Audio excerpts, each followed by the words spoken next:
देश दुनिया च बसते पंजाबियों को जी आया। मैं हरजिंदर सिंह रंधावा, तुम देख रहे हो पंजाब टैलीविजन और मेरे नाल ने सीनियर जर्नलिस्ट राजीव भास्कर। भास्कर साहब जी आया। धन्यवाद रंधावा जी। भास्कर साहब, पंजाब के कैबिनेट ਵਿੱਚ फेरबदल ਦੀਆਂ ਵੱਡੀਆਂ ਗੱਲਾਂ ਤੁਰ ਰਹੀਆਂ। ਕੇਂਦਰੀ ਕੈਬਨਿਟ ਦੇ ਵਿੱਚ ਰੀਸ਼ਫਲ ਹੋਣ ਤੋਂ ਬਾਅਦ ਪੰਜਾਬ ਕੈਬਨਿਟ ਦਾ ਮੁਹਾਂਦਰਾ ਬਦਲੇ ਜਾਣ ਦੀ ਵੱਡੀ ਖਬਰ ਆ ਰਹੀ ਹੈ। ਕੌਣ ਲੋਕ ਨਵੇਂ ਸ਼ਾਮਲ ਹੋ ਰਹੇ ਆ ਤੇ ਕਿੰਨਾ ਨੂੰ ਵਿਦਾਇਗੀ ਦਿੱਤੀ ਜਾ ਰਹੀ ਆ, ਇਹਦੇ ਤੇ ਤੁਹਾਡੇ ਕੋਲ ਜਿਹੜੀ ਪੁਖਤਾ ਜਾਣਕਾਰੀ ਉਹ ਅਸੀਂ ਸਰੋਤਿਆਂ ਨਾਲ ਸਾਂਝੀ ਕਰਾਂਗੇ।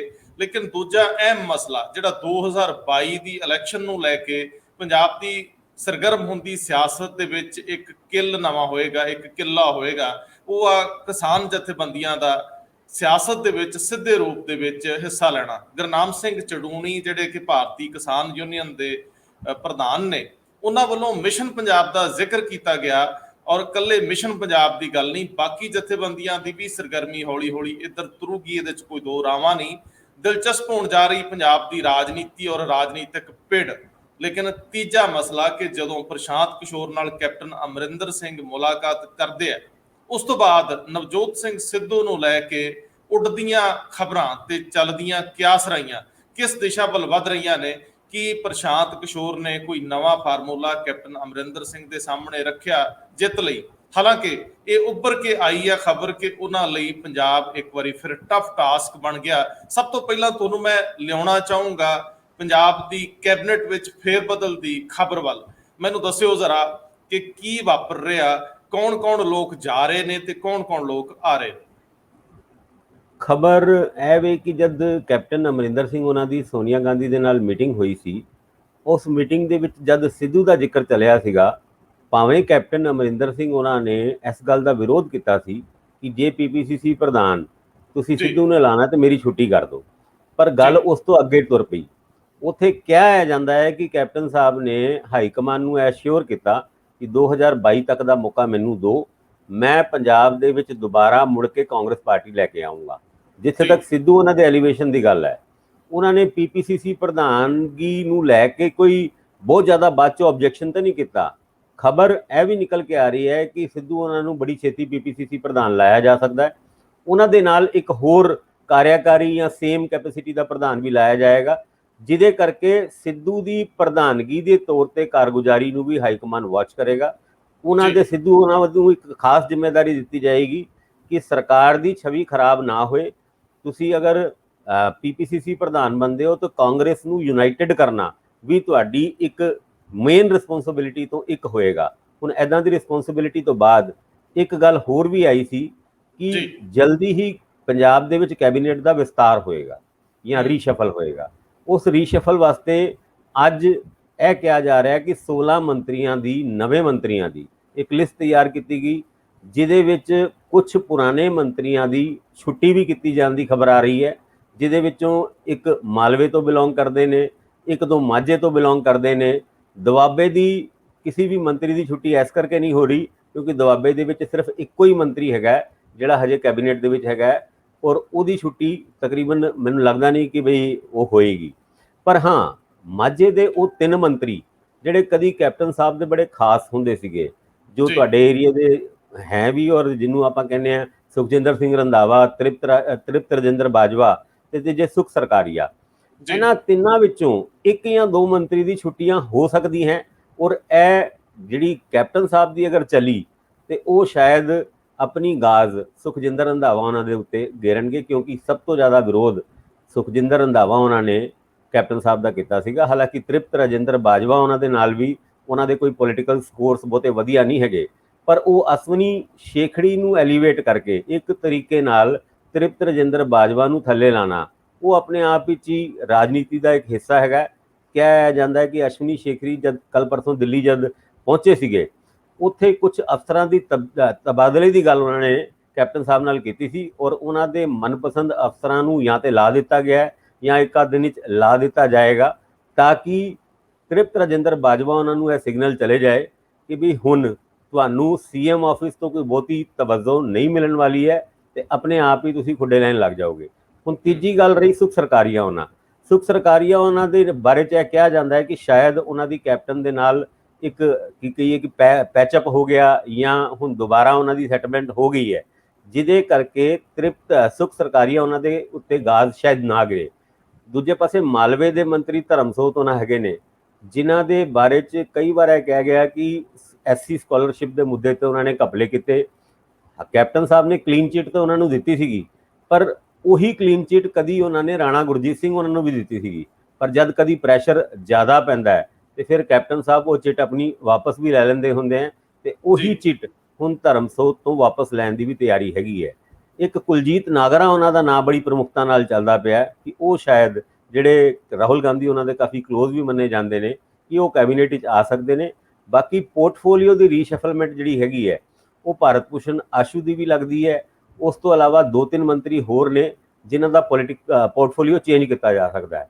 ਇਹ ਤੇ ਸਾਰੀ ਹਜੇ ਅਟਕਲਾਂ ਹੈਗੀਆਂ, ਪਰ ਇਹ ਕਿਹਾ ਜਾਂਦਾ ਕਿ 16 ਮੰਤਰੀਆਂ ਦੀ ਲਿਸਟ ਬਣਾਈ ਹੈ, ਔਰ 16 ਮੰਤਰੀਆਂ ਤੋਂ ਕੰਮ ਕਿੱਦਾਂ ਲੈਣਾ ਹੈ ਔਰ ਕਿਸ ਤਰੀਕੇ ਨਾਲ ਸਾਰੀ ਕੌਂਸਟੀਚੁਐਂਸੀ ਦੇ ਵਿੱਚ ਐਮਐਲਏ ਦੇ ਬਾਰੇ 'ਚ ਪ੍ਰਸ਼ਾਸਨ ਨੂੰ ਇਹ ਗੱਲ ਕਿਹਾ ਗਿਆ ਕਿ ਤੁਸੀਂ ਇਹਨਾਂ ਦਾ ਪੂਰਾ ਮਾਨ ਸਨਮਾਨ ਕਰਨਾ ਹੈ, ਇਹਨਾਂ ਦੀ ਗੱਲ ਨੂੰ ਕੋਈ ਟਾਲਣਾ ਨਹੀਂ, ਕਿਉਂਕਿ ਪਿੱਛੇ ਜਿਹੜਾ ਐਮਐਲਏ ਨੇ ਕੈਪਟਨ ਸਾਹਿਬ ਦਾ ਜਿਹੜਾ ਵਿਰੋਧ ਕੀਤਾ ਸੀਗਾ, ਉਸ ਤੋਂ ਬਾਅਦ ਕੈਪਟਨ ਸਾਹਿਬ ਇੱਕ ਮੁਸ਼ਕਿਲ ਦੀ ਘੜੀ ਦੇ ਵਿੱਚ ਨਜ਼ਰ ਆਏ ਸੀਗੇ, ਪਰ ਉਸ ਮੁਸ਼ਕਿਲ ਦੀ ਘੜੀ ਤੋਂ ਹੁਣ ਉਹ ਨਿਕਲਣ ਦੀ ਕੋਸ਼ਿਸ਼ ਕਰ ਰਹੇ ਨੇ। ਔਰ ਪ੍ਰਸ਼ਾਂਤ ਕਿਸ਼ੋਰ ਦੇ ਨਾਲ ਜਿਹੜੀ ਮੀਟਿੰਗ ਦੀ ਗੱਲ ਤੁਸੀਂ ਦੱਸੀ ਹੈ, ਉਹ ਵੀ ਦਿੱਲੀ ਦੇ ਵਿੱਚ ਜਿਸ ਦਿਨ ਉਹ ਸੋਨੀਆ ਗਾਂਧੀ ਉਹਨਾਂ ਨਾਲ ਮਿਲੇ, ਉਸ ਤੋਂ ਅਗਲੇ ਦਿਨ 2 ਘੰਟੇ ਦੇ ਕਰੀਬ ਪ੍ਰਸ਼ਾਂਤ ਕਿਸ਼ੋਰ ਉਹਨਾਂ ਨਾਲ ਉਹ ਮੀਟਿੰਗ ਹੋਈ। ਅਸੀਂ ਪ੍ਰਸ਼ਾਂਤ ਕਿਸ਼ੋਰ ਵਾਲੇ ਮੁੱਦੇ ਤੇ ਆਉਂਦੇ। ਉਸ ਤੋਂ ਪਹਿਲਾਂ ਜਿਹੜੀ ਮੰਤਰਾਲਿਆਂ ਨੂੰ ਬਦਲਣ ਦੀ ਗੱਲ ਔਰ ਮੰਤਰੀਆਂ ਨੂੰ ਬਦਲਣ ਦੀ ਗੱਲ ਹੋ ਰਹੀ ਹੈ, ਉਹਦੇ ਵਿੱਚ 2 ਪਹਿਲੂ ਬੜੀ ਪ੍ਰਮੁਖਤਾ ਨਾਲ ਆ ਰਹੇ ਆ। ਇੱਕ ਤਾਂ ਗੁਰਦਾਸਪੁਰ ਜ਼ਿਲ੍ਹੇ ਨਾਲ ਇੱਕ ਮਹਿਲਾ ਮੰਤਰੀ ਦਾ ਜ਼ਿਕਰ ਆ ਰਿਹਾ ਕਿ ਉਹਨਾਂ ਦੀ ਕਾਰਗੁਜ਼ਾਰੀ ਨੂੰ ਲੈ ਕੇ ਵੱਖ-ਵੱਖ ਪੱਧਰਾਂ ਦੇ ਉੱਤੇ ਜ਼ਿਕਰ ਕੀਤਾ ਗਿਆ। ਉਧਰ ਰਾਜਕੁਮਾਰ ਵੇਰਕਾ ਇਸੇ ਹੀ ਕੈਟਾਗਰੀ ਦੇ ਵਿੱਚ, ਇਸੇ ਹੀ ਵਰਗ ਵਿਸ਼ੇਸ਼ ਵੰਡ ਦੇ ਵਿੱਚ ਰਾਜਕੁਮਾਰ ਵੇਰਕਾ ਨੂੰ ਮੰਤਰੀ ਬਣਾਏ ਜਾਣ ਦੀ ਵੀ ਖਬਰ ਚੱਲਦੀ ਰਹੀ ਆ। ਇਹ ਵੀ ਕਿੰਨੀ ਕੁ ਸਚਾਈ ਰੱਖਦੀ ਆ। ਦੂਜੇ ਬੰਨੇ ਪ੍ਰਤਾਪ ਸਿੰਘ ਬਾਜਵਾ ਔਰ ਉਹਨਾਂ ਦੇ ਭਰਾ ਫਤਿਹ ਸਿੰਘ ਬਾਜਵਾ ਦੀ ਤ੍ਰਿਪਤ ਰਜਿੰਦਰ ਸਿੰਘ ਬਾਜਵਾ ਨਾਲ ਪੁਰਾਣੀ ਜਿਹੜੀ ਉੱਥੋਂ ਦੀ ਖੈਬੜ ਆ ਕਾਦੀਆਂ ਦੀ, ਉਹ ਵੀ ਕਹਿੰਦੇ ਆੜੇ ਆ ਰਹੀ ਆ। ਜੇਕਰ ਇਹ ਸਾਰੇ ਮਸਲੇ ਦੇ ਵਿੱਚ ਜੇਕਰ ਤ੍ਰਿਪਤ ਰਜਿੰਦਰ ਸਿੰਘ ਨੂੰ ਪਾਸੇ ਕੀਤਾ ਜਾਂਦਾ ਹੈ ਤਾਂ ਉਹਦੇ ਨਾਲ ਸ਼ਾਇਦ ਜਿਹੜੇ ਬਾਜਵਾ ਭਰਾ ਉਹ ਖੁਸ਼ ਹੋਣਗੇ। ਕੈਪਟਨ ਅਮਰਿੰਦਰ ਸਿੰਘ ਦੀ ਤਰੀਕੇ ਨਾਲ ਪਿਛਲੇ ਸਮੇਂ 'ਚ ਮਦਦ ਕਰ ਗਏ ਬਾਜਵਾ ਭਰਾ। ਇਹ ਮੈਨੂੰ ਲੱਗਦਾ ਕਿ ਸਮੀਕਰਨ ਬਦਲ ਰਹੇ। ਲੇਕਿਨ ਇੱਕ ਖਬਰ ਜਿਹੜੀ ਪੁਰਾਣੇ ਦਿਨਾਂ 'ਚ ਚੱਲਦੀ ਰਹੀ ਕਿ ਜਦੋਂ ਦਿੱਲੀ ਦੇ ਵਿੱਚ 3 ਮੈਂਬਰੀ ਪੈਨਲ ਨੇ ਵੱਖ-ਵੱਖ ਲੋਕਾਂ ਨੂੰ ਕਾਲ ਕੀਤਾ ਸੀ ਔਰ ਇਹ ਪੁੱਛਿਆ ਸੀਗਾ ਕਿ ਸਟੇਟ ਦੇ ਵਿੱਚ ਜਿਹੜੇ ਰਾਈਵਲ ਧੜੇ ਨੇ ਜਿਵੇਂ ਅਕਾਲੀ ਹੈ, ਉਹਨਾਂ ਨਾਲ ਕੌਣ ਅੱਗੇ ਹੋ ਕੇ ਲੜ ਸਕਦਾ ਜਾਂ ਕੌਣ ਲੜਦਾ ਰਿਹਾ, ਤੇ ਉਹਦੇ 'ਚ ਸੁਖਜਿੰਦਰ ਸਿੰਘ ਰੰਧਾਵਾ ਦਾ ਜ਼ਿਕਰ ਆਉਂਦਾ ਰਿਹਾ ਕਿ ਅਕਾਲੀਆਂ ਨਾਲ ਜੇਕਰ, ਕਿਉਂਕਿ ਅਕਾਲੀ ਪੁਰਾਣੇ ਸਿਆਸੀ ਸ਼ਰੀਕ ਨੇ ਸਿਆਸਤ ਦੇ ਵਿੱਚ ਕਾਂਗਰਸ ਦੇ, ਤੋਂ ਸੁਖਜਿੰਦਰ ਸਿੰਘ ਰੰਧਾਵਾ ਦੇ ਬਾਰੇ ਉਹ 3 ਮੈਂਬਰੀ ਪੈਨਲ ਨੇ ਕੁਝ ਅੱਛੇ ਕਮੈਂਟਸ ਸ਼ਾਇਦ ਜਿਹੜੀ ਰਿਪੋਰਟ ਦਿੱਤੀ ਉਹਦਾ ਜ਼ਿਕਰ ਹੋਇਆ ਔਰ ਇਹ ਬੜੇ ਭਰੋਸੇਯੋਗ ਵਸੀਲਿਆਂ ਤੋਂ ਪਤਾ ਲੱਗਾ ਸੀ। ਜਿਹੜੇ ਰਾਜ ਸਭਾ ਤੇ ਲੋਕ ਸਭਾ 'ਚ ਉਹਨਾਂ ਮੈਂਬਰਾਂ ਨਾਲ ਬੈਠਣ ਵਾਲੇ ਕੁਝ ਪੰਜਾਬ ਨਾਲ ਸੰਬੰਧਿਤ ਲੋਕ ਆ, ਉਹਨਾਂ ਨੇ ਇਹ ਮੇਰੇ ਕੋਲ ਜ਼ਿਕਰ ਛੇੜਿਆ ਸੀਗਾ। ਸੋ ਤੁਹਾਨੂੰ ਲੱਗਦਾ ਹੈ ਕਿ ਇਹਦੇ ਵਿੱਚ ਰਾਜਕੁਮਾਰ ਵੇਰਕਾ, ਖਾਸ ਤੌਰ ਤੇ ਪ੍ਰਗਟ ਸਿੰਘ, ਜੇ ਨਵਜੋਤ ਸਿੰਘ ਸਿੱਧੂ ਦੇ ਖਾਤੇ 'ਚੋਂ ਕੋਈ ਜਾਂ ਉਸ ਤਰ੍ਹਾਂ ਦੀ ਬਾਗੀਆਨਾ ਸੋਚ ਵਿੱਚੋਂ ਕੋਈ ਮੰਤਰੀ ਲੈਣਾ ਹੋਵੇ ਤਾਂ ਪ੍ਰਗਟ ਸਿੰਘ, ਕਿਉਂਕਿ ਰਾਹੁਲ ਗਾਂਧੀ ਨੇ ਜਦੋਂ ਉਹਨਾਂ ਨੂੰ ਲਗਭਗ ਕੋਈ 25-27 ਮਿੰਟ ਸੁਣਿਆ ਸੀਗਾ ਤੇ ਸੁਣਿਆ ਹੈ ਕਿ ਉਹਨਾਂ ਨੇ ਬਹੁਤ ਸਾਰੀਆਂ ਪਰਸਨਲ ਗੱਲਾਂ ਕੀਤੀਆਂ ਸੀ ਹਾਕੀ ਦੇ ਕੈਰੀਅਰ ਨੂੰ ਲੈ ਕੇ, ਉਹਨਾਂ ਦੀ ਪਰਫਾਰਮੈਂਸ ਨੂੰ ਲੈ ਕੇ, ਨਵਜੋਤ ਸਿੰਘ ਸਿੱਧੂ ਨੂੰ ਲੈ ਕੇ। ਸੋ ਇਹ ਸਾਰੇ ਜਿਹੜੇ ਜਿਨ੍ਹਾਂ ਦਾ ਮੈਂ ਜ਼ਿਕਰ ਕਰ ਰਿਹਾ, ਇਹਨਾਂ ਦੀ ਆਮਦ ਹੋ ਸਕਦੀ ਤੁਹਾਨੂੰ ਲੱਗਦਾ? ਬਿਲਕੁਲ ਠੀਕ ਕਹਿ ਰਹੇ ਹੋ ਤੁਸੀਂ। ਹਾਲਾਂਕਿ ਜਦ ਮੈਂ ਦੁਆਬੇ ਦਾ ਜ਼ਿਕਰ ਕਰ ਰਿਹਾ ਸੀ ਤੇ ਮੈਂ ਇਹ ਜ਼ਰੂਰ ਕਹਿ ਰਿਹਾ ਸੀਗਾ ਕਿ ਦੁਆਬੇ ਤੋਂ ਹਜੇ ਕੈਬਨਿਟ ਦੇ ਵਿੱਚ ਇੱਕੋ ਹੀ ਮੰਤਰੀ ਹੈਗੇ ਆ, ਪਰ ਪ੍ਰਗਟ ਸਿੰਘ ਉਹਨਾਂ ਦਾ ਵੀ ਮੰਤਰੀ ਮੰਡਲ ਦੇ ਵਿੱਚ ਇਨਕਲੂਜਨ ਦੇ ਆਸਾਰ ਹੋਣਾ, ਇਸ ਗੱਲ ਨੂੰ ਬਿਲਕੁਲ ਰੂਲ ਆਊਟ ਨਹੀਂ ਕੀਤਾ ਜਾ ਸਕਦਾ, ਕਿਉਂਕਿ ਪ੍ਰਗਟ ਸਿੰਘ ਵੀ ਉਸ ਸਥਿਤੀ 'ਤੇ ਪਹੁੰਚ ਚੁੱਕੇ ਸੀਗੇ ਕਿ ਆਰ ਪਾਰ ਦੀ ਲੜਾਈ ਲੜਨ ਵਾਸਤੇ ਤਿਆਰ ਸੀਗੇ। ਔਰ ਦੂਜਾ, ਕੈਪਟਨ ਅਮਰਿੰਦਰ ਸਿੰਘ ਉਹਨਾਂ ਦੇ ਦਫ਼ਤਰੋਂ ਪ੍ਰਗਟ ਸਿੰਘ ਉਹਨਾਂ ਨੂੰ ਧਮਕੀਆਂ ਭਰਾ ਫੋਨ ਜਾਣਾ ਔਰ ਉਸ ਗੱਲ ਦੇ ਉੱਤੇ ਕੈਪਟਨ ਉਹਨਾਂ ਦਾ ਅੱਜ ਤੱਕ ਸਪਸ਼ਟੀਕਰਨ ਨਾ ਦੇਣਾ, ਐਨੀ ਸਾਰੀ ਗੱਲਾਂ ਦੇ ਵਿੱਚ ਇੱਦਾਂ ਲੱਗਦਾ ਹੈ ਕਿ ਸ਼ਾਇਦ ਪ੍ਰਗਟ ਸਿੰਘ ਉਹਨਾਂ ਦਾ ਵੀ ਕੈਬਨਿਟ ਦੇ ਵਿੱਚ ਖੇਡ ਮੰਤਰੀ ਦੇ ਰੂਪ ਵਿੱਚ ਉਹ ਜ਼ਰੂਰ ਇੱਕ ਨੰਬਰ ਲੱਗ ਸਕਦਾ ਹੈ। ਦੂਜੇ ਪਾਸੇ ਸੁਖਜਿੰਦਰ ਰੰਧਾਵਾ ਉਹਨਾਂ ਦੀ ਤੁਸੀਂ ਗੱਲ ਕੀਤੀ, ਉਹਨਾਂ ਦਾ ਨਾਂ ਕੈਬਨਿਟ ਲਿਸਟ ਤੋਂ ਡ੍ਰੌਪ ਕੀਤਾ ਜਾ ਸਕਦਾ ਹੈ। ਇਹਦੀ ਸੰਭਾਵਨਾ ਇੰਟਰਨਲ ਸਰਕਲ ਦੇ ਜਿਹੜੇ ਕਾਂਗਰਸ ਦੇ ਸੂਤਰ ਹੈਗੇ ਨੇ ਉਹ ਦੱਸ ਰਹੇ ਨੇ, ਪਰ ਇਸ ਗੱਲ ਨੂੰ ਇਨਕਾਰ ਨਹੀਂ ਕੀਤਾ ਜਾ ਸਕਦਾ ਕਿ ਤ੍ਰਿਪਤ ਰਜਿੰਦਰ ਬਾਜਵਾ ਵੀ ਉਹਨਾਂ ਦੇ ਵਾਸਤੇ ਇੱਕ ਬੜੇ ਵੱਡੇ ਸਿਰਦਰਦ ਬਣੇ ਹੋਏ ਸੀ ਕੈਪਟਨ ਸਾਹਿਬ ਦੇ ਉੱਤੇ ਵਾਸਤੇ, ਔਰ ਉਹ ਹੁਣ ਬਾਜਵਿਆਂ ਨੂੰ ਖੁਸ਼ ਕਰਨ ਵਾਸਤੇ, ਯਾਨੀ ਫਤਿਹ ਸਿੰਘ ਬਾਜਵਾ ਉਹਨਾਂ ਨੂੰ ਜਾਂ ਪ੍ਰਤਾਪ ਬਾਜਵਾ ਉਹਨਾਂ ਨੂੰ ਮਾੜਾ ਮੋਟਾ ਜਿਹਾ ਖੁਸ਼ ਕਰਨ ਵਾਸਤੇ ਵੀ ਕੁਝ ਇੱਦਾਂ ਦਾ ਸਟੈਪ ਲਿੱਤਾ ਜਾ ਸਕਦਾ ਹੈ। ਕਿਸੇ ਵੀ ਸੰਭਾਵਨਾਵਾਂ ਤੋਂ ਇਨਕਾਰ ਨਹੀਂ ਕੀਤਾ ਜਾ ਸਕਦਾ। ਪਰ ਉਹ ਪਰ 16 ਪਰ ਸਰ ਮੈਂਬਰਾਂ ਦੀ ਪਰ ਸਰ ਇੱਕ ਸਵਾਲ, ਭਾਸਕਰ ਸਾਹਿਬ ਇੱਕ ਸਵਾਲ, ਕਿ ਕੈਪਟਨ ਅਮਰਿੰਦਰ ਸਿੰਘ ਦੀ ਕੈਬਨਿਟ ਦੇ ਵਿੱਚ ਫੇਰ ਬਦਲ ਦੌਰਾਨ ਇੰਨੀ ਚੱਲੇਗੀ ਕਿ ਉਹ ਇੰਨੇ ਚਿਹਰਿਆਂ ਨੂੰ ਹਟਾ ਜਾਂ ਲਿਆ ਸਕਣਗੇ? ਦਿੱਲੀ ਹਾਈ ਕਮਾਂਡ ਦਾ ਹੁਕਮ ਇਹ ਹੋਇਆ ਸੀਗਾ ਕਿ ਤੁਸੀਂ ਆਪਣੀ ਲਿਸਟ ਤਿਆਰ ਕਰੋ ਔਰ ਉਹ ਲਿਸਟ ਘੱਟ ਤੋਂ ਘੱਟ 24 ਘੰਟੇ ਪਹਿਲੇ ਉਹ ਸਾਨੂੰ ਭੇਜ ਦਿਓ। ਤੁਹਾਡੀ ਗੱਲ ਬਿਲਕੁਲ ਠੀਕ ਹੈ ਕਿ ਲਿਸਟ ਇੱਥੋਂ ਜਾਏਗੀ, ਉਸ ਲਿਸਟ ਦੇ ਵਿੱਚ ਜਿਹੜੀ ਕਟਿੰਗ ਔਰ ਐਡੀਸ਼ਨ ਦਾ ਜਿਹੜਾ ਇਖਤਿਆਰ ਹੈ ਉਹ ਹਾਈ ਕਮਾਂਡ ਦੇ ਕੋਲ ਹੁੰਦਾ ਹੈ। ਔਰ ਹਾਈ ਕਮਾਂਡ ਪੰਜਾਬ ਦੇ ਆਗੂਆਂ ਨੂੰ ਔਰ ਪੰਜਾਬ ਦੇ ਆਗੂਆਂ ਦੇ ਕੰਮ ਕਰਨ ਦੇ ਸਟਾਈਲ ਨੂੰ ਬੜੀ ਚੰਗੀ ਤਰ੍ਹਾਂ ਨਾਲ ਜਾਣਦੇ ਨੇ, ਕਾਰਨ ਕਿ ਉਹ 200 ਤੋਂ ਵੱਧ ਕਾਂਗਰਸ ਆਗੂਆਂ ਨੂੰ ਰੀਸੈਂਟਲੀ ਜਿਹੜਾ ਹੈ ਮੀਟਿੰਗ ਦਾ ਦੌਰ ਚੱਲਿਆ ਸੀਗਾ ਉਹਦੇ ਵਿੱਚ ਮਿਲੇ ਨੇ। ਤੇ ਇਹਦੇ ਵਿੱਚ ਐਡੀਸ਼ਨ ਡਿਲੀਸ਼ਨ ਪੱਕਾ ਹਾਈ ਕਮਾਂਡ ਵੱਲੋਂ ਹੋਏਗਾ। ਇਹ ਨਹੀਂ ਕਿ ਕੈਪਟਨ ਸਾਹਿਬ ਨੇ ਜੋ ਕਹਿ ਦਿੱਤਾ ਉਹ ਫਾਈਨਲ ਹੋਏਗਾ, ਪਰ ਜਿਹੜੇ ਡਿਪਾਰਟਮੈਂਟ ਦੇਣੇ ਨੇ ਬਾਅਦ ਚੋਂ ਉਸ ਡਿਪਾਰਟਮੈਂਟ ਦੇਣ ਦੇ ਵਿੱਚ ਕੋਈ ਨਾ ਕੋਈ ਗੱਲ ਕੈਪਟਨ ਸਾਹਿਬ ਦੀ ਨੂੰ ਤਵੱਜੋ ਮਿਲ ਸਕਦੀ ਹੈ। ਪਰ ਹਾਂ, ਸਿੱਧੂ ਉਹਨਾਂ ਦੇ ਐਲੀਵੇਸ਼ਨ ਦੀ ਗੱਲ ਜਿਹੜੀ ਆਪਾਂ ਪਹਿਲੇ ਕਰ ਰਹੇ ਸੀਗੇ, ਹਾਂਜੀ ਰਾਜਾ ਵੜਿੰਗ ਬਹੁਤ ਐਕਟਿਵ ਰਹੇ ਆ ਪੁਰਾਣੇ ਸਮਿਆਂ 'ਚ, ਰਾਹੁਲ ਗਾਂਧੀ ਦੇ ਨੇੜੇ ਰਹੇ ਨੇ, ਔਰ ਕੁਲਜੀਤ ਨਾਗਰਾ ਨੂੰ ਤਾਂ ਇੱਕ ਦੋ ਸਟੇਟਾਂ ਦੇ ਵਿੱਚ, ਇੱਕ ਦੋ ਰਾਜਾਂ ਦੇ ਵਿੱਚ ਇੰਚਾਰਜ ਬਣਾ ਕੇ ਜਾਂ ਸਹਿ ਇੰਚਾਰਜ ਬਣਾ ਕੇ ਵੀ ਭੇਜਿਆ ਗਿਆ। ਉਹ ਵੀ ਰਾਹੁਲ ਗਾਂਧੀ ਦੀ ਟੀਮ ਦਾ ਹਿੱਸਾ ਰਹੇ ਨੇ। ਉਹਨਾਂ ਦੀ ਸ਼ਮੂਲੀਅਤ ਦਾ ਜ਼ਿਕਰ ਕਿਤੇ ਛਿੜ ਸਕਦਾ ਹੈ। ਔਰ ਇਹ ਦੋ ਜਿਹੜੇ ਨਾਂ ਨੇ, ਪਰ ਜਿਹੜੇ ਖਾਸ ਤੌਰ ਤੇ ਰਾਜਾ ਵੜਿੰਗ, ਔਰ ਕੀ ਰਾਜਾ ਵੜਿੰਗ ਪਿਛਲੇ ਦਿਨਾਂ 'ਚ ਕੈਪਟਨ ਦੇ ਨਾਲ ਮੜਿਕਦੇ ਵੀ ਰਹੇ ਨੇ, ਸਿੱਧੂ ਖੇਮੇ ਨਾਲ ਹਾਂ ਝਾਂ ਵੀ ਭਰਦੇ ਰਹੇ ਨੇ। ਸੋ ਇਹ ਸਾਰੀ ਜਿਹੜੀ ਗੇਮ ਆ ਇਹਦੇ ਵਿੱਚ ਵਾਇਆ ਬਠਿੰਡਾ ਕੁਝ ਹੋਰ ਹੋ ਸਕਦਾ, ਕਿਉਂਕਿ ਮਨਪ੍ਰੀਤ ਬਾਦਲ ਨੂੰ ਕਿੰਨੇ ਕੁ ਤੁਸੀਂ ਵੇਟੇਜ ਦਿੰਦੇ ਹੋ ਕਿ ਉਹ ਵੀਟੋ ਕਰਨ ਦੀ ਸਥਿਤੀ ਰੱਖਦੇ ਆ ਕਿਸੇ ਜਗ੍ਹਾ ਤੇ, ਜਾਂ ਸਾਇਲੈਂਟਲੀ ਭਾਣਾ ਮੰਨਣਗੇ? ਜਿੱਥੇ ਤੱਕ ਰਾਜਾ ਵੜਿੰਗ ਉਹਨਾਂ ਦੀ ਗੱਲ ਹੈਗੀ ਹੈ, ਉਹਨਾਂ ਦਾ ਮਨਪ੍ਰੀਤ ਉਹਨਾਂ ਦੇ ਨਾਲ ਰਫੜ ਹਮੇਸ਼ਾ ਰਹਿੰਦਾ ਹੈ, ਕਿਉਂਕਿ ਗਿੱਦੜਬਾਹਾ ਕੌਂਸਟੀਚੁਐਂਸੀ ਦੇ ਵਿੱਚ ਦੋਨੋਂ ਇੱਕ ਦੂਜੇ ਦੇ ਖਿਲਾਫ ਲੜ ਚੁੱਕੇ ਨੇ ਔਰ ਰਾਜਾ ਵੜਿੰਗ ਉਸ ਲੜਾਈ ਦੇ ਵਿੱਚ ਮਨਪ੍ਰੀਤ ਬਾਦਲ ਤੋਂ ਜਿੱਤੇ ਸੀਗੇ। ਹੁਣ ਜਦ ਬਠਿੰਡੇ ਤੋਂ ਐਮਪੀ ਦਾ ਇਲੈਕਸ਼ਨ ਰਾਜਾ ਵੜਿੰਗ ਉਹਨਾਂ ਲੜ ਰਹੇ ਸੀਗੇ ਤੇ ਜਿਸ ਕੌਂਸਟੀਚੁਐਂਸੀ ਦੇ ਵਿੱਚੋਂ ਮਨਪ੍ਰੀਤ ਬਾਦਲ ਜਿੱਤੇ ਸੀਗੇ ਉਸ ਕੌਂਸਟੀਚੁਐਂਸੀ ਦੇ ਵਿੱਚੋਂ ਰਾਜਾ ਵੜਿੰਗ ਹਾਰੇ। ਕਿਹਾ ਜਾਂਦਾ ਹੈ ਕਿ ਇਸ ਗੱਲ ਦੀ ਖੁੰਦਕ ਹਜੇ ਵੀ ਰਾਜਾ ਵੜਿੰਗ ਉਹਨਾਂ ਦੇ ਦਿਲ ਤੇ ਦਿਮਾਗ ਦੇ ਵਿੱਚ ਹੈਗੀ ਹੈ, ਤਾਂ ਹੀ ਕਰਕੇ ਉਹ ਬਾਰ-ਬਾਰ ਜੋ ਵੀ ਗਲਤੀ ਮਨਪ੍ਰੀਤ ਬਾਦਲ ਜਾਂ ਫਿਰ ਉਹਨਾਂ ਦੇ ਸਾਲੇ ਜੋ ਉਹਨਾਂ ਕਰਦੇ ਨੇ ਉਸ ਨੂੰ ਬੜਾ ਪੁਖਤਾ ਤਰੀਕੇ ਨਾਲ ਅਖਬਾਰਾਂ ਦੇ ਵਿੱਚ ਵੀ ਔਰ ਰਾਜਨੀਤਿਕ ਸਰਕਲ ਦੇ ਵਿੱਚ ਵੀ ਰਾਜਾ ਵੜਿੰਗ ਉਹਨਾਂ ਬਾਰ-ਬਾਰ ਚੱਕਦੇ ਨੇ। ਰਾਜਾ ਵੜਿੰਗ ਉਹਨਾਂ ਦਾ ਵੀ ਮੰਤਰੀ ਮੰਡਲ ਦੇ ਵਿੱਚ ਇਨਕਲੂਜਨ ਉਹ ਵੀ ਹਾਈ ਕਮਾਂਡ ਦੇ ਪ੍ਰੈਰੋਗੇਟਿਵ ਦੇ ਰਾਹੀਂ ਹੋ ਸਕਦਾ ਹੈ। ਜਿੱਦਾਂ ਅਸੀਂ ਪ੍ਰਗਟ ਸਿੰਘ ਦੀ ਗੱਲ ਕੀਤੀ ਕਿ ਪ੍ਰਗਟ ਸਿੰਘ ਉਹਨਾਂ ਨੇ ਜੋ ਨਾਰਾਜ਼ਗੀ ਸ਼ੋਅ ਕੀਤੀ ਸੀ ਕਿ ਦਿੱਲੀ ਜਾ ਕੇ, ਉਸ ਨਾਰਾਜ਼ਗੀ ਨੂੰ ਦੂਰ ਕਰਨ ਵਾਸਤੇ ਸ਼ਾਇਦ ਇਸ ਕੈਬਨਿਟ ਦੇ ਵਿੱਚ ਉਹਨਾਂ ਦਾ ਇਨਕਲੂਜਨ ਹੋ ਸਕਦਾ ਹੈ। ਪਰ ਇਹ ਕੈਬਨਿਟ ਕਿੰਨੀ ਦੇਰ ਚੱਲਦੀ ਹੈ ਇਸ ਗੱਲ ਦਾ ਵੀ ਇੱਕ ਕੁਐਸਚਨ ਮਾਰਕ ਹੈਗਾ, ਕਿਉਂਕਿ ਕਿਹਾ ਜਾਂਦਾ ਹੈ ਵੀ ਸਿੱਧੂ ਹੋਣਾ ਔਰ ਕੈਪਟਨ ਹੋਣਾ ਹੁਣ ਇਕੱਠੇ ਨਹੀਂ ਤੁਰ ਸਕਦੇ। ਜੇ ਇਕੱਠੇ ਤੁਰ ਗਏ ਤੇ ਉਹ ਕੈਬਨਿਟ ਅੱਗੇ ਚਲੇਗੀ, ਜੇ ਉਹ ਇਕੱਠੇ ਨਹੀਂ ਤੁਰ ਪਾਏ ਤੇ ਦੋਨਾਂ ਵਿੱਚੋਂ ਇੱਕ ਨੂੰ ਪਾਰਟੀ ਤੋਂ ਬਾਹਰ ਜਾਣਾ ਹੀ ਪਏਗਾ। ਅੱਛਾ, ਬਠਿੰਡੇ ਦੇ ਵਿੱਚ ਜਦੋਂ ਅਸੀਂ ਓਵਰਆਲ ਸਾਰਾ ਦੇਖਦੇ ਹਾਂ ਤਾਂ ਬਠਿੰਡੇ ਦੇ ਵਿੱਚੋਂ ਹਰਸਿਮਰਤ ਕੌਰ ਬਾਦਲ ਦਾ ਸ਼ਹਿਰ ਚੋਂ ਜਿੱਤਣਾ, ਮਨਪ੍ਰੀਤ ਦੇ ਹਲਕੇ ਚੋਂ, ਔਰ ਇਸੇ ਤਰੀਕੇ ਨਾਲ ਪੁਰਾਣੇ ਸਮਿਆਂ 'ਚ ਖਹਿਰੇ ਦਾ ਉੱਥੋਂ ਇਲੈਕਸ਼ਨ ਲੜਨ ਦਾ 19 ਵਾਲੀ, ਇਹ ਦੋ ਦੋਸ਼ ਲਗਾਤਾਰ ਲੱਗਦੇ ਰਹੇ ਆ। ਇਹ ਦੋ ਦੋਸ਼ ਲੈ ਕੇ ਤੁਰਨਾ ਪਿਆ ਸੁਖਪਾਲ ਸਿੰਘ ਖਹਿਰਾ ਨੂੰ ਔਰ ਖਾਸ ਤੌਰ ਤੇ ਮਨਪ੍ਰੀਤ ਬਾਦਲ ਨੂੰ। ਇਹ ਤੁਹਾਨੂੰ ਲੱਗਦਾ ਹੈ ਕਿ ਮਨਪ੍ਰੀਤ ਬਾਦਲ ਜਿਹੜੇ ਕਦੇ ਦੂਜੀ ਕਤਾਰ ਦੇ ਵਿੱਚ ਨੰਬਰ 1 ਤੇ ਸੀਗੇ ਕੈਪਟਨ ਅਮਰਿੰਦਰ ਸਿੰਘ ਤੋਂ ਬਾਅਦ, ਇਸ ਸਾਰੀ ਲੜਾਈ 'ਚ ਮਨਪ੍ਰੀਤ ਬਾਦਲ ਨੂੰ ਆਪਣਾ ਜਿਹੜਾ ਪਹਿਲਾ ਰੁਤਬਾ ਸੀ ਹਾਈ ਕਮਾਂਡ ਕੋਲੇ ਉਹ ਗਵਾਉਣਾ ਪਿਆ, ਜਾਂ ਉਹ ਹੁਣ ਸਮਝੌਤੇ ਦੀ ਰਾਜਨੀਤੀ ਤੇ ਨੇ? ਇਹ ਤੁਹਾਨੂੰ ਕਿਤੇ ਕਨਸੋਲ ਮਿਲੀ ਕੋਈ ਇਹਦੇ ਬਾਰੇ? ਦੇਖੋ, ਮਨਪ੍ਰੀਤ ਬਾਦਲ ਉਹਨਾਂ ਦੀ ਸ਼ਖਸੀਅਤ ਸ਼ੁਰੂ ਤੋਂ ਐ ਵੇ ਕਿ ਜਦ ਵੀ ਉਹ ਕਿਸੇ ਕਰਾਊਡ ਦੇ ਵਿੱਚ, ਕਿਸੇ ਮੀਟਿੰਗ ਦੇ ਵਿੱਚ, ਕਿਸੇ ਜਨ ਸਮੂਹ ਦੇ ਵਿੱਚ ਜਾਂਦੇ ਨੇ ਤੇ ਬੜੀ ਛੇਤੀ ਆਪਣੀ ਪਰਸਨੈਲਿਟੀ, ਆਪਣੀ ਸ਼ੇਰੋ ਸ਼ਾਇਰੀ ਦੇ ਰਾਹੀਂ ਉਸ ਮੀਟਿੰਗ ਦੇ ਵਿੱਚ ਉਹਨਾਂ ਲੋਕਾਂ ਦੇ ਵਿੱਚ ਬੜੀ ਵੱਡੀ ਤੇ ਬੜੀ ਅੱਛੀ ਛਾਪ ਛੱਡ ਦਿੰਦੇ ਨੇ।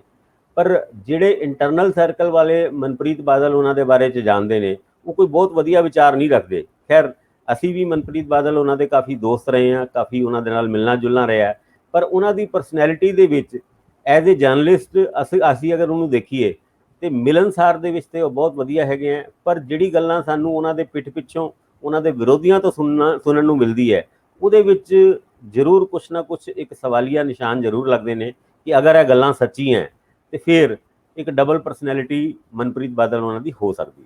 ਅੱਛਾ, ਹੁਣ ਮੈਨੂੰ ਪ੍ਰਸ਼ਾਂਤ ਕਿਸ਼ੋਰ ਵਾਲੀ ਮੀਟਿੰਗ ਦਾ ਦੱਸਿਓ। ਪ੍ਰਸ਼ਾਂਤ ਕਿਸ਼ੋਰ ਨਾਲ ਮੀਟਿੰਗ ਦੌਰਾਨ ਕੈਪਟਨ ਅਮਰਿੰਦਰ ਸਿੰਘ ਦਾ ਨੁਕਤਾ ਨਜ਼ਰ ਕੀ ਰਿਹਾ, ਔਰ ਜੇਕਰ ਪ੍ਰਸ਼ਾਂਤ ਕਿਸ਼ੋਰ ਦਾ ਪੰਜਾਬ ਨੂੰ ਲੈ ਕੇ ਐਟੀਟਿਊਡ ਦੇਖਣਾ ਹੋਵੇ ਤੇ ਮੌਜੂਦਾ ਪਰਿਸਥਿਤੀਆਂ ਦੇ ਵਿੱਚ ਉਹਨਾਂ ਲਈ ਇਹ ਜੌਬ ਕਿੰਨੀ ਔਖੀ, ਆਸਾਨ ਜਾਂ ਅੱਗੇ ਤੁਰਨ ਵਾਲੀ ਆ? ਕੀ ਉਹ ਕਵਿਟ ਕਰ ਸਕਦੇ ਆ? ਹਾਰਨ ਦੀ ਆਦਤ 'ਚ ਉਹਨਾਂ ਦੇ ਸੁਭਾਅ 'ਚ ਸ਼ੁਮਾਰ ਨਹੀਂ ਗੀ। ਪ੍ਰਸ਼ਾਂਤ ਕਿਸ਼ੋਰ ਅਕਸਰ ਜੇਤੂ ਗੇਮ ਖੇਡਣ 'ਚ ਯਕੀਨ ਰੱਖਦੇ ਆ।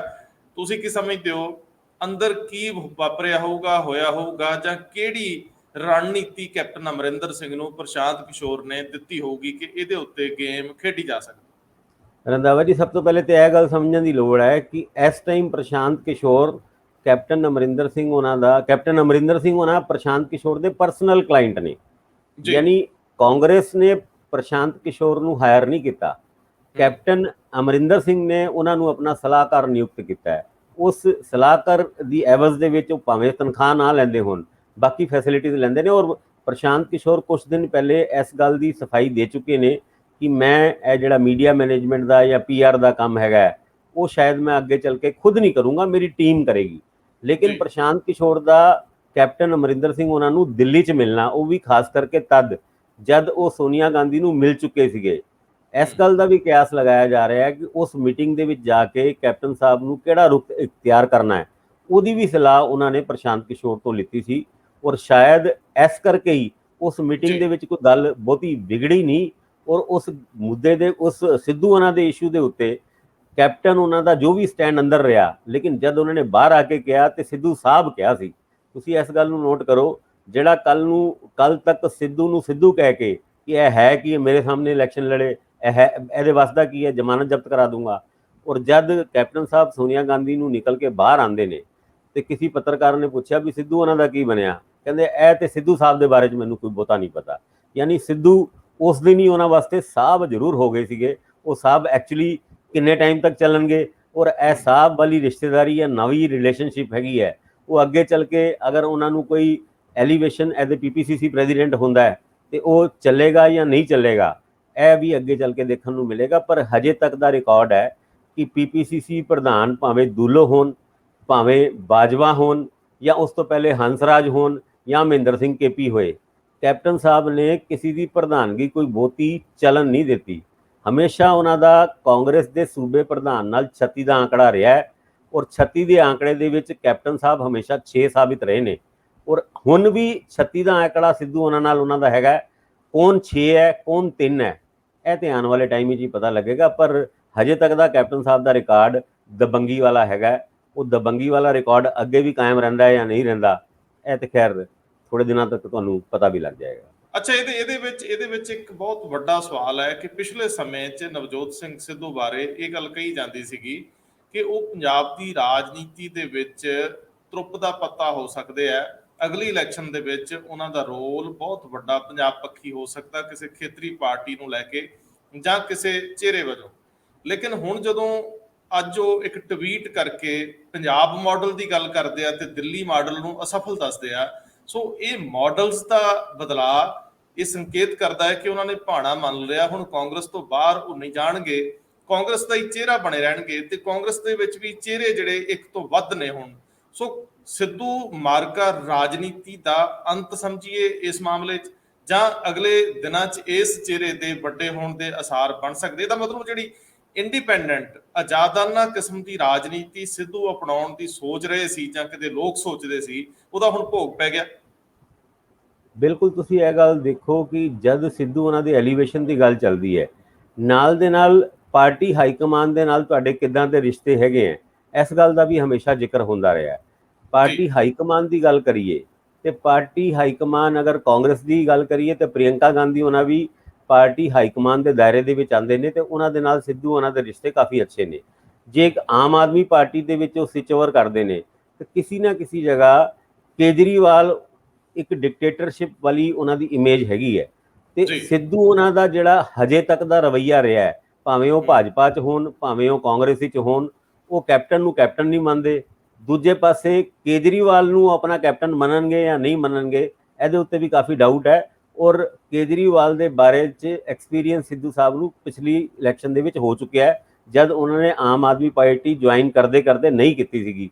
ਉਹਦਾ ਕਾਰਨ ਵੀ ਇਹੀ ਸੀਗਾ ਕਿ ਉਹ ਵੀ ਸਿੱਧੂ ਸਾਹਿਬ ਨੂੰ ਸ਼ੋਪੀਸ ਵਜੋਂ ਇਸਤੇਮਾਲ ਕਰਨਾ ਚਾਹੁੰਦੇ ਸੀਗੇ। ਅੱਛਾ, ਮੈਂ ਹੁਣ ਜੇ ਇਸ ਤੋਂ ਅੱਗੇ ਜਾਵਾਂ ਕਿ 2022 ਦੀ ਰਾਜਨੀਤੀ ਲਈ ਇਹ ਸਭ ਬਸਾਤ ਵਿਛਾਈ ਜਾ ਰਹੀ ਹੈ, ਇਸੇ ਦਰਮਿਆਨ 'ਚ ਭਾਰਤੀ ਕਿਸਾਨ ਯੂਨੀਅਨ ਜਿਹੜੀ ਪਹਿਲਾਂ ਹਰਿਆਣੇ ਦੀ ਸੀ ਹੁਣ ਕੁੱਲ ਭਾਰਤ ਦੀ ਹੈ, ਉਹ ਗੁਰਨਾਮ ਸਿੰਘ ਚੜੂਨੀ ਦੀ ਅਗਵਾਈ ਵਾਲੀ, ਤੇ ਚੜੂਨੀ ਸਾਹਿਬ ਜਦੋਂ ਇਹ ਐਲਾਨ ਕਰ ਦਿੰਦੇ ਮਿਸ਼ਨ ਪੰਜਾਬ ਦਾ, ਤਾਂ ਉਸੇ ਹੀ ਵੇਲੇ ਯੋਗਿੰਦਰ ਯਾਦਵ ਵੀ ਪੰਜਾਬ ਦੇ ਵਿੱਚ ਲੁਧਿਆਣੇ 'ਚ ਸੀਗੇ। ਉਹ ਵੀ ਰਾਜਨੀਤੀ ਦੀ ਗੱਲ ਕਰਦੇ ਕਰਦੇ ਪੰਜਾਬ ਵੱਲੋਂ ਇਨਕਾਰ ਤਾਂ ਕਰਦੇ ਆ, ਰਾਜੇਵਾਲ ਵੀ ਇਨਕਾਰ ਕਰਦੇ ਆਏ, ਪਰ ਜਦੋਂ ਗੁਰਨਾਮ ਸਿੰਘ ਚੜੂਨੀ ਇੱਥੇ ਮਿਸ਼ਨ ਪੰਜਾਬ ਲੈ ਕੇ ਤੁਰ ਪੈਣਗੇ ਤਾਂ ਮਤਲਬ ਇਹਦਾ ਇਹ ਹੈ ਕਿ ਜਿਹੜੀਆਂ ਬਾਕੀ ਜਥੇਬੰਦੀਆਂ ਉਹ ਪਿੱਛੇ ਕਿਉਂ ਰਹਿਣਗੀਆਂ। 2022 ਚ ਕਿਸਾਨ ਜਥੇਬੰਦੀਆਂ ਦੀ ਭੂਮਿਕਾ, ਕਿਸਾਨ ਆਗੂਆਂ ਦੀ ਭੂਮਿਕਾ ਵੱਡੀ ਵੇਖੀ ਜਾ ਸਕਦੀ ਹੈ। 2022 ਦੀ ਇਲੈਕਸ਼ਨ 'ਚ ਕੋਈ ਇੰਡੀਪੈਂਡੈਂਟ ਮੰਚ ਸਾਹਮਣੇ ਪ੍ਰਸਤੁਤ ਕੀਤਾ ਜਾਊਗਾ, ਪੇਸ਼ ਕੀਤਾ ਜਾਊਗਾ, ਜਾਂ ਇਹ ਜਿਹੜੇ 32 ਕਿਸਾਨ ਜਥੇਬੰਦੀਆਂ ਦੇ ਨੁਮਾਇੰਦੇ ਨੇ ਇਹ ਵੱਖ-ਵੱਖ ਪਾਰਟੀਆਂ ਦੇ ਚਿਹਰੇ ਬਣੇ ਸਜੇ ਹੋਏ ਨਜ਼ਰ ਆਉਣਗੇ? ਰੰਧਾਵਾ ਜੀ, ਜਦੋਂ ਤੋਂ ਇਹ ਕਿਸਾਨੀ ਅੰਦੋਲਨ ਸ਼ੁਰੂ ਹੋਇਆ ਉਹਦੇ 1 ਮਹੀਨੇ ਬਾਅਦ ਹੀ ਇੱਦਾਂ ਦੀ ਗੱਲਾਂ ਚੱਲਣੀ ਸ਼ੁਰੂ ਹੋ ਗਈ ਸੀਗੀ ਕਿ ਇਸ ਕਿਸਾਨੀ ਅੰਦੋਲਨ ਤੋਂ ਇੱਕ ਨਵਾਂ ਰਾਜਨੀਤਿਕ ਮੰਚ ਉੱਭਰ ਕੇ ਆਏਗਾ। ਕਿਸਾਨੀ ਅੰਦੋਲਨ 6 ਮਹੀਨੇ 7 ਮਹੀਨੇ 8 ਮਹੀਨੇ ਅਗਰ ਚੱਲ ਜਾਂਦਾ ਹੈ ਔਰ ਉਸ ਤੋਂ ਬਾਅਦ ਹਜੇ ਵੀ ਨਹੀਂ ਪਤਾ ਕਿ ਅੱਗੇ ਕਿੰਨੇ ਟਾਈਮ ਤੱਕ ਚੱਲੇ ਜਾਏਗਾ, ਪਰ ਇਸ ਅੰਦੋਲਨ ਦੇ ਦੌਰਾਨ ਭਾਵੇਂ ਸੰਯੁਕਤ ਮੋਰਚਾ ਨੇ ਅੱਜ ਤੱਕ ਆਪਣੀ ਪੋਲੀਟੀਕਲ ਐਂਬੀਸ਼ਨਸ ਦੇ ਬਾਰੇ 'ਚ ਬਹੁਤਾ ਜ਼ਿਕਰ ਨਹੀਂ ਕੀਤਾ, ਪਰ ਯਾਦ ਕਰੋ ਜਦ ਵੈਸਟ ਬੰਗਾਲ ਦੇ ਵਿੱਚ ਇਲੈਕਸ਼ਨ ਸੀਗੇ ਤੇ ਇਹ ਜਿਹੜੇ ਸੰਯੁਕਤ ਮੋਰਚੇ ਦੇ ਲੀਡਰ ਮਮਤਾ ਬੈਨਰਜੀ ਨੂੰ ਮਿਲੇ ਵੀ ਸੀਗੇ ਔਰ ਉੱਥੇ ਭਾਜਪਾ ਦੇ ਖਿਲਾਫ ਕੈਂਪੇਨ ਵੀ ਕੀਤਾ ਸੀਗਾ। ਤੇ ਅੱਜ ਜਿਹੜੇ ਆਗੂ ਹੈਗੇ ਸੰਯੁਕਤ ਮੋਰਚਾ ਦੇ, ਉਹਨਾਂ ਦੇ ਵਿੱਚ ਵੀ ਇਸ ਮੁੱਦੇ ਤੇ ਉੱਤੇ ਕਾਫੀ ਡਿਫਰੈਂਸਿਸ ਆਫ ਓਪੀਨੀਅਨ ਹੈਗੇ ਨੇ, ਕਿਉਂਕਿ ਚਰੂਨੀ ਉਹਨਾਂ ਨੇ ਇਹ ਗੱਲ ਕਹੀ ਹੈ ਕਿ ਪੰਜਾਬ ਮਿਸ਼ਨ ਵਾਸਤੇ ਸਾਨੂੰ ਤਿਆਰ ਹੋਣਾ ਚਾਹੀਦਾ ਹੈ। ਪੰਜਾਬ ਦੇ ਵਿੱਚ ਭਾਵੇਂ ਬਾਕੀ ਸਾਰੀ ਪੋਲੀਟੀਕਲ ਪਾਰਟੀਆਂ ਭਾਜਪਾ ਨੂੰ ਛੱਡ ਕੇ ਉਹ ਕਿਸਾਨੀ ਸੰਘਰਸ਼ ਦਾ ਸਾਥ ਦੇ ਰਹੀ ਹੈ। ਜੇ ਕਿਸਾਨੀ ਸੰਘਰਸ਼ ਦੇ ਲੀਡਰ ਜਾਂ ਕਿਸਾਨੀ ਮੋਰਚੇ ਦੇ ਲੀਡਰ ਅਗਰ ਇਹਨਾਂ ਹੀ ਪੋਲੀਟੀਕਲ ਪਾਰਟੀਆਂ ਦੇ ਵਿੱਚ ਸ਼ਾਮਿਲ ਹੋ ਜਾਂਦੇ ਨੇ, ਉਹ ਸੰਯੁਕਤ ਮੋਰਚਾ ਸੰਯੁਕਤ ਨਹੀਂ ਰਹਿਣਾ। ਜੇ ਪੋਲੀਟੀਕਲ ਐਂਬੀਸ਼ਨਸ ਇਸ ਮੋਰਚੇ ਦਾ ਹੈਗਾ ਤੇ ਇਹਨਾਂ ਨੂੰ ਇੱਕ ਵੱਖਰਾ ਪੋਲੀਟੀਕਲ ਮੰਚ ਤਿਆਰ ਕਰਨਾ ਪਏਗਾ। ਉਸ ਮੰਚ ਤੋਂ ਕਿਸਾਨਾਂ ਦੀ ਲੜਾਈ ਔਰ ਹੋਰ ਪੰਜਾਬ ਦੇ ਮੁੱਦੇ, ਕਿਉਂਕਿ ਰਾਜੇਵਾਲ ਸਾਹਿਬ ਉਹਨਾਂ ਨਾਲ ਵੀ ਜਦ ਗੱਲ ਹੋਈ ਸੀ ਤਾਂ ਇਸ ਗੱਲ ਤੋਂ ਇਨਕਾਰ ਨਹੀਂ ਕਰਦੇ ਕਿ 2022 ਦੇ ਵਿੱਚ ਕੋਈ ਵੱਖਰਾ ਇੱਕ ਪੋਲੀਟੀਕਲ ਮੰਚ ਬਣਾਇਆ ਜਾ ਸਕਦਾ ਹੈ। ਹਾਂ, ਫਿਲਹਾਲ ਉਹ ਕਹਿੰਦੇ ਨੇ ਕਿ ਵੀ ਸਾਡਾ ਟੀਚਾ ਇੱਕੋ ਹੀ ਹੈ ਕਿ ਅਸੀਂ ਜਿਹੜੀ ਬਾਰਡਰਾਂ ਤੇ ਸਾਡੀ ਲੜਾਈ ਛਿੜੀ ਹੋਈ ਹੈ ਉਸ ਲੜਾਈ ਨੂੰ ਜਿੱਤੀਏ। ਜਿੱਤਣ ਤੋਂ ਬਾਅਦ ਅਗਰ ਲੋਕ ਸਾਨੂੰ ਕਹਿਣਗੇ ਕਿ ਤੁਸੀਂ ਪੋਲੀਟੀਕਲ ਪਾਰਟੀ ਬਣਾ ਕੇ ਪੰਜਾਬ ਦੀ ਰਾਜਨੀਤਿਕ ਗੰਦਗੀ ਨੂੰ ਸਾਫ਼ ਕਰੋ, ਤੇ ਅਸੀਂ ਇਹਦੇ ਵਾਸਤੇ ਕੋਈ ਸਾਨੂੰ ਮਜਬੂਰ ਹੋਣਾ ਪਏਗਾ ਔਰ ਇੱਥੋਂ ਅਸੀਂ ਗੁਰੇਜ਼ ਵੀ ਨਹੀਂ ਕਰਾਂਗੇ। ਬਾਕੀ ਇਹ ਇੱਕ ਨਵੀਂ ਸਥਿਤੀ ਹੋਊਗੀ ਪੰਜਾਬ ਲਈ, ਇੱਕ ਨਵੀਂ ਤਰ੍ਹਾਂ ਦੀ ਧਾਰਾ ਹੋਊਗੀ, ਨਵੇਂ ਤਰ੍ਹਾਂ ਦੇ ਲੀਡਰ ਹੋਣਗੇ ਤੇ ਪੰਜਾਬ ਦੇ ਵਿੱਚ ਦੇਰ ਬਾਅਦ ਇੱਕ ਖੇਤਰੀ ਪੱਧਰ ਦੀ ਰਾਜਨੀਤੀ ਜਗ੍ਹਾ ਲਊਗੀ। ਬਹੁਤ ਮਿਹਰਬਾਨੀ ਭਾਸਕਰ ਸਾਹਿਬ, ਤੁਸੀਂ ਬੜੇ ਵਿਸਥਾਰ ਦੇ ਵਿੱਚ ਚੀਜ਼ਾਂ ਨੂੰ ਕਲੀਅਰ ਕੀਤਾ ਹੈ। ਮਿਹਰਬਾਨੀ, ਫਿਰ ਜੁੜਦੇ ਆਪਾਂ। ਧੰਨਵਾਦ।